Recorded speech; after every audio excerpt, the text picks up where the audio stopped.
Assalamualaikum warahmatullahi wabarakatuh. Di sini kami akan mempresentasikan hasil diskusi dari kelompok 7 mengenai regresi linier berganda dan metode kuadrat terkecil. Sebelumnya, perkenalkanlah anggota kelompok kami. Yang pertama, Arif Mudawali. Yang kedua, Kintari Indah Akmalia. Dan yang terakhir, Salman. Regresi linier berganda adalah teknik statistik untuk menganalisis hubungan antara satu variabel dependen dan dua atau lebih variabel independen. Bentuk umum model regresi linier berganda dengan P variabel bebas adalah seperti pada persamaan berikut. YI sama dengan A tambah B1 X1I tambah B2 X2I tambah BK XKI tambah EI, dengan YI sama dengan variabel dependen pada data ke I. X1I, X2I, XKI sama dengan variabel independen. A sama dengan konstanta, B1, B2, BK sama dengan koefisien regresi, EI sama dengan error.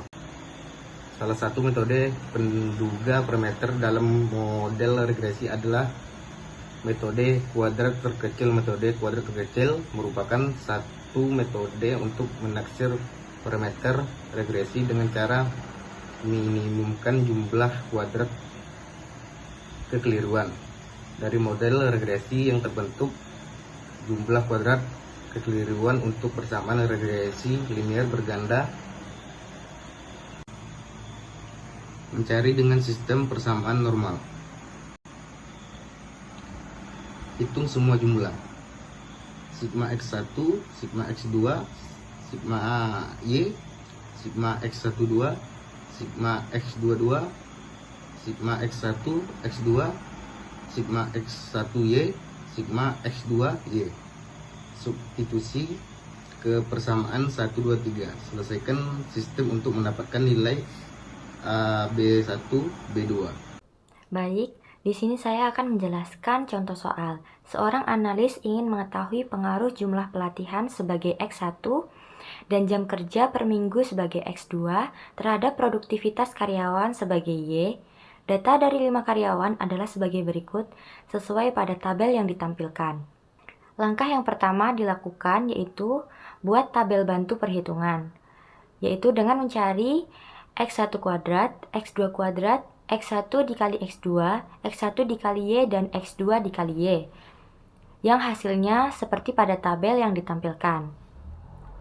Selanjutnya, membentuk persamaan normal. Model regresi linier berganda, yaitu Y sama dengan A ditambah B1 dikali X1 ditambah B2 dikali X2. Dengan metode kuadrat terkecil, bentuk 3 persamaan normal sebagai berikut. N dikali A ditambah B1 sigma X1 ditambah B2 sigma X2 sama dengan sigma Y. Itu sebagai persamaan 1. Dimasukkan nilai sigma X, nilai N sigma X1 dan sigma X2 serta sigma Y. Maka didapatkan persamaan 5A ditambah 20B1 ditambah 220B2 sama dengan 350. Yang kedua yaitu A dikali sigma X1 ditambah B1 sigma X1 kuadrat ditambah B2 sigma X1 dikali X2 sama dengan sigma X1 dikali Y. Itu sebagai persamaan yang kedua. Didapatkan angkanya itu 20A ditambah 90B1 ditambah 900B2 sama dengan 1450. Lalu dicari persamaan yang ketiga yaitu A dikali sigma X2 ditambah B1 dikali sigma X1 dikali X2 ditambah B2 sigma X2 kuadrat sama dengan sigma X2 dikali Y. Itu sebagai persamaan yang ketiga. Dimasukkan angka sesuai tabel tadi, 220A ditambah 900B1 ditambah 9716B2 sama dengan 15.500. Itu sebagai persamaan yang ketiga. Selanjutnya dilakukan eliminasi dan substitusi. Eliminasi dan substitusi yang pertama, eliminasi persamaan 1 dan 2. Kalikan persamaan 1 dengan 4 sehingga didapatkan 20A ditambah 80B1 ditambah 880B2 sama dengan 1400. Itu sebagai persamaan 1 yang baru. Lalu kurangkan persamaan 2 terhadap persamaan 1 yang sudah dikalikan dengan 4. Maka didapatkan hasilnya yaitu 10B1 ditambah 20B2 sama dengan 50. Yang selanjutnya dibagi 10, maka didapatkan persamaan B1 ditambah 2B2 sama dengan 5 sebagai persamaan yang keempat. Lalu selanjutnya dilakukan eliminasi di persamaan 1 dan 3. Kalikan persamaan 1 dengan 44, maka didapatkanlah hasil 220A ditambah 880B1 ditambah 9680B2 sama dengan 15.400. Itu sebagai persamaan 1 yang sudah dikalikan 44. Selanjutnya, kurangkan persamaan 3 dengan persamaan 1 yang baru yang sudah dikalikan 44. Maka didapatkan hasil yaitu 20B1 ditambah 36B2 sama dengan 100. Itu dijadikan sebagai persamaan kelima.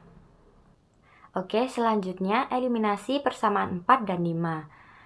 Yaitu B1 plus 2B2 sama dengan 5 dan 20B1 ditambah 36B2 sama dengan 100.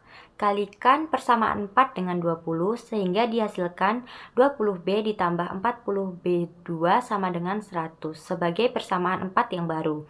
Kurangkan persamaan 4 yang baru dengan persamaan 5 sehingga didapatkan hasil yaitu 4B2 sama dengan 0 sehingga B2 sama dengan 0. Selanjutnya, substitusikan ke persamaan 4. B1 ditambah 2 dikali 0 sama dengan 5, sehingga B1 didapatkan hasilnya yaitu 5. Setelah itu, disubstitusikan ke persamaan 1 untuk mencari nilai A. Jadi, 5A ditambah 20 dikali 5 ditambah 220 dikali 0 sama dengan 350. Sehingga hasil akhirnya yaitu A sama dengan 50. Hasil akhir yang didapatkan yaitu nilai A 50, nilai B1 5, dan nilai B2 sama dengan 0. Jadi, hasil akhir tersebut dimasukkan ke persamaan regresi, diperolehlah hasil Y sama dengan 50 ditambah 5X1. Baiklah, untuk materi selanjutnya yaitu penerapan regresi linier berganda dan metode kuadrat terkecil dalam bidang teknik perminyakan.